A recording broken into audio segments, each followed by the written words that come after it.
So to get a really high conversion rate in our initial purchase, it is very important to understand what kind of CLTV type business we're dealing with. Because each of the different CLTV modes behaves in a very different way. There are basically 3 modes how a high CLTV can be achieved. And we need this to be profitable with our ads. But depending on what type of business we have, our initial conversion page or funnel strategy might look different. So the main mode that you might know from all these online marketing, online courses, coaches, consultants, is the mode of transformation, where you have different products that work together in the right order, and each product offers more value for more money. I'm going to talk about the value ladder also in the next video, but here we basically need to understand that if you sell some sort of knowledge business, some business that is just there to educate, consult the customer, then it is really about transforming the customer from point A to point B, but there are multiple A's and multiple B's. So for example, your first initial product should, yes, definitely deliver the aha moment. It should have a fairly low price point so people can get into your business with lower resistance, lower friction, lower barrier. But there should still be some sort of achievement transformation held in just this product, because it should already help the customer to get from point A to point B in a small way, that he is at least satisfied with it. He experienced the aha moment. He is fulfilled with the product. And you have other products that come later, and the other products, they only work. The sales for these products only works if the first product has been bought and used. So there's a famous German sales trainer, sales coach, where you can clearly see how his products follow this value ladder, this ascension of more and more transformation. His first product is where people that have no clue what is even sales, how does it work, how can I become a salesman, they buy into the first course, the first book, they go onto a first event, and they pay between 1 and 100 euros for that, and they get some transformation. For example, from a complete beginner that doesn't know anything about sales towards being an amateur salesman that does their first sales. This would be the first stage, a transformation from A to B. The second product would be for existing professional salesmen that want to improve their results. And you see that product 1 basically creates the product 2 prospects, which is very nice. And you can basically you could sell product 2 to existing sales professionals, but you could also use product 1 to create new potential customers for your own product 2, which would be this transformational journey that people go through when they start buying your courses. And the thing here is actually that P2 only works if P1 has achieved the transformation. If, for example, product 1 is so boring, so ineffective, and doesn't bring any results and no transformation to the customers who've bought it, then they're not changing. They don't become professional salesmen. They're not motivated. They're not driven. They don't do anything. They don't have the skills. They're completely demotivated, and they go back to their old life.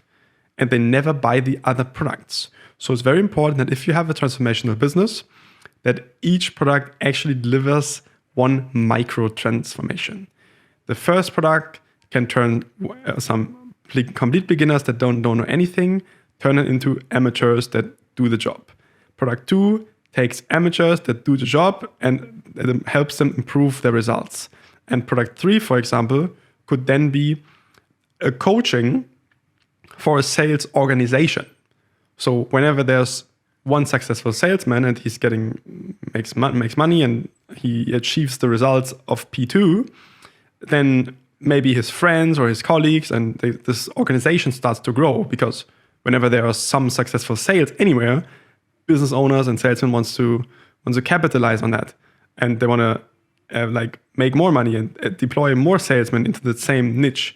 So P3 could then be a group coaching for specific sales organizations, which you can then obviously sell at a higher price than your initial offer.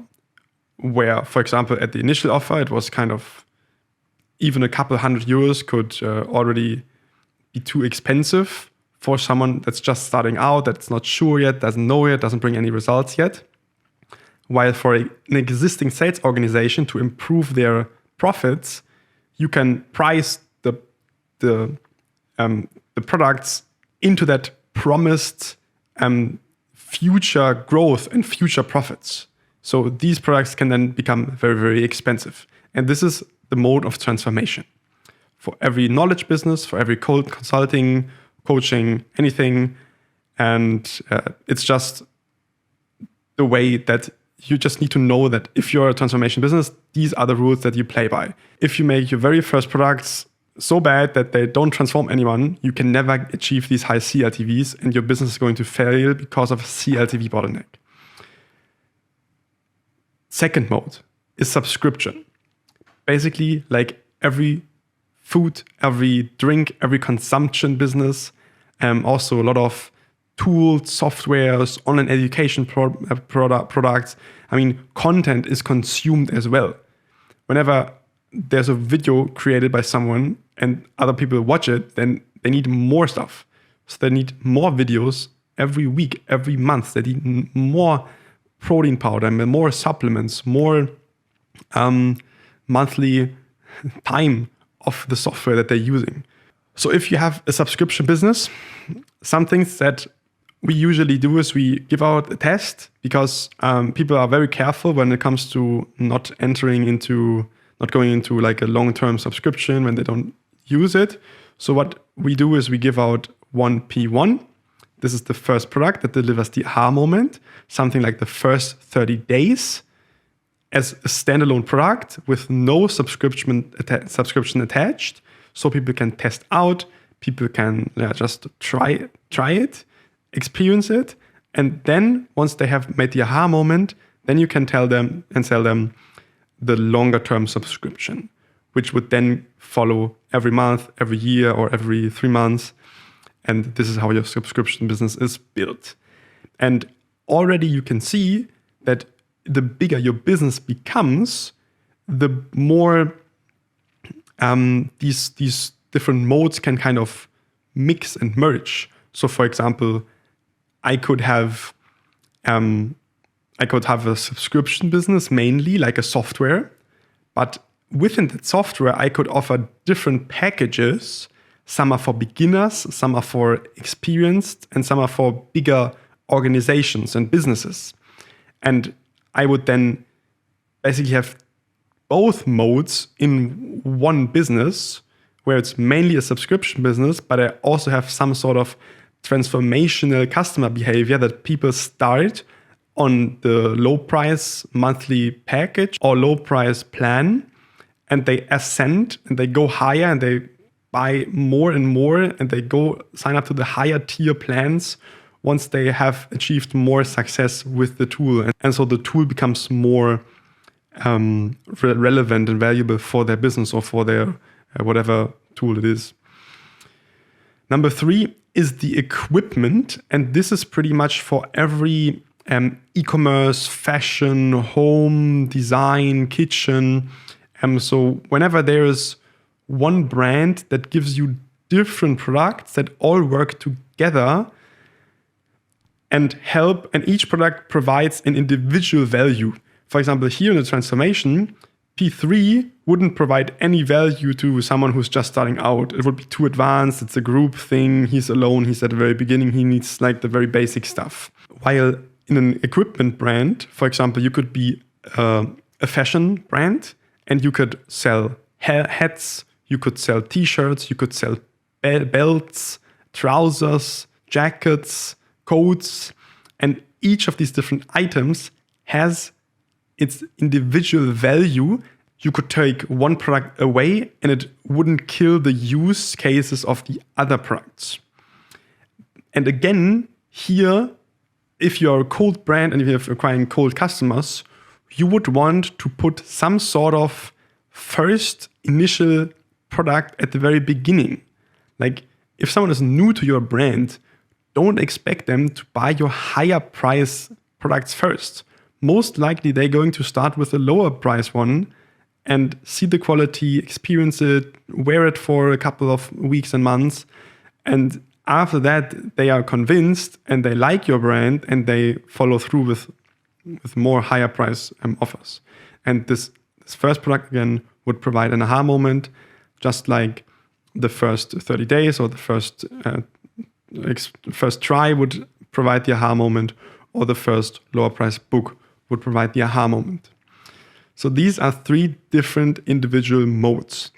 And depending on what business you choose to build, it will be automatically falling into one of these categories. Just by the way, what are you trying to sell? Are you trying to sell online courses? Oh yeah, you're a transformation business. Do you sell consulting? Perfect, transformation business. Do you sell food, drinks, software, whatever, subscription business? Or do you sell gadgets, fashion, kitchen, like any tools that people can use? Then you're an equipment brand. And when you look at brands like Apple, like Starbucks, like all these like hugely successful brands, you see that they have achieved to transcend their main mode and actually take in elements of other modes. For example, Apple, I would generally consider it as an equipment brand because they offer many different products that all can work together. You could start with an iPod, you could get an iPhone, AirPods, you maybe get a Mac later, an iMac, a professional Mac Pro, and you can basically buy more and more stuff from Apple. But the more you buy from Apple, the more you see that they draw you in with other subscription things. For example, all these apps, Apple Arcade, Apple Music, Apple TV, and then the software comes in, which are subscription products. And also the fact that some people, or a lot of people, buy a new iPhone every 2-3 years, this would also be considered subscription because you buy on a regular basis, you buy the same product again because you want to have the absolute best, newest iPhone, or you want to trade in your old iPhone and get the new one for a €500 discount. So they're merging the subscription and equipment brand. And if you see or if you spot like a behavior that people buy one thing first and only after they have mastered that product, they buy the next one, then you could say that there's also some transformation elements to it. So these are the 3 modes of CLTV, and we just need to know this, and we need to, before we go into any sort of like landing page design or before we draft any like sales pages and write copy, we need to get this customer journey right.